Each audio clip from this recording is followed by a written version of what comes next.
Yang fenomenal juga adalah bagaimana ijazah palsu. Kali ini kita mempunyai seorang presiden sampai akhir jabatannya 1 bulan lagi, sampai hari ini kita tidak bisa melihat apakah saudara Joko Widodo mempunyai ijazah asli. Dan sampai sidang terakhir saya bersama teman-teman hadir di pengadilan Jakarta Pusat, kita tidak menyaksikan ijazah asli saudara Jokowi itu. Jadi sangat berkeyakinan kita bahwa Jokowi adalah presiden dengan ijazah palsu alias tidak punya ijazah. Begitu pula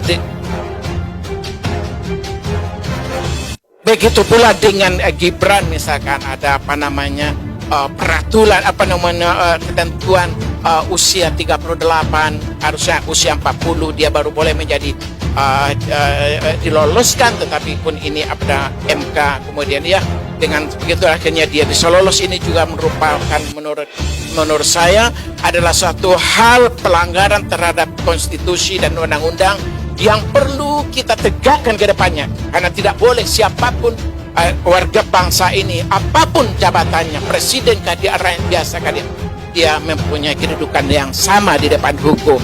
Itulah equality before the law itu. Dan begitu juga adalah bagaimana penistaan zaman Ahok dulu. Kita butuh demo berjilid-jilid untuk menjebloskan Ahok yang telah menista Al-Maidah 51. Begitu juga korupsi yang luar biasa kali ini di 2 periode ini, dan dengan KKN-nya, kemudian dan tadi juga telah disampaikan tentang memecah belah pada partai juga dan tidak pernah terjadi, tapi dengan era Jokowi ini bisa terjadi.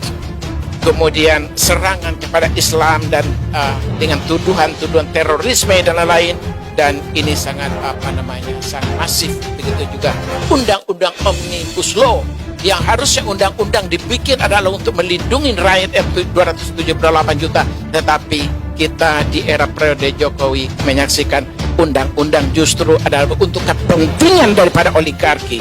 Dan yang terakhir mungkin yang ingin saya sampaikan adalah bagaimana polisi di segala posisi diberikan kewenangan yang luar biasa, sehingga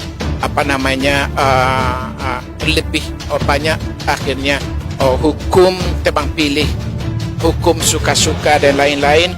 Dan juga pada periode ini kita mintakan akan mendengar juga nanti bagaimana ajaran komunis yang jelas-jelas telah dilarang di negeri ini, tetapi bahkan di era ini juga disampaikan bahwa ketika ada yang memakai baju palu arit dikatakan ini adalah bajunya model sekarang dan lain-lain. Nah, ini adalah kita melihat bahwa adanya rezim ini memberikan angin yang luar biasa kepada palu arit, kepada komunis ini, PKI ini. Sementara ketika ada masyarakat rakyat yang menggunakan baju dengan merek la ilaha illallah, dengan kalimat tauhidnya, justru ini dikriminalisasikan.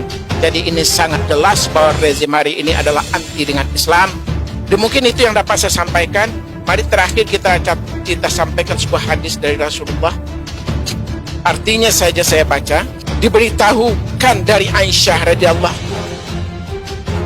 Rasulullah sallallahu alaihi wasallam bersabda, "Ya Allah, siapa saja yang menguasai urusan umatku, kemudian ia mempersulit mereka, maka sulitkanlah dia Allah. Dan siapa saja sedikit saja mengurusi umatku, kemudian dia mengasihi mereka, maka kasihanilah dia, ya Allah." Ini hadis diriwayatkan oleh Muslim nomor 3407 dan Ahmad 23481. Dan ini redaksi tadi adalah terjemah dari hadis Muslim. Jadi inilah mudah-mudahan ke depan kita mendapatkan pemimpin yang sesuai dengan konstitusi, yang bisa membawa kesejahteraan kepada rakyat.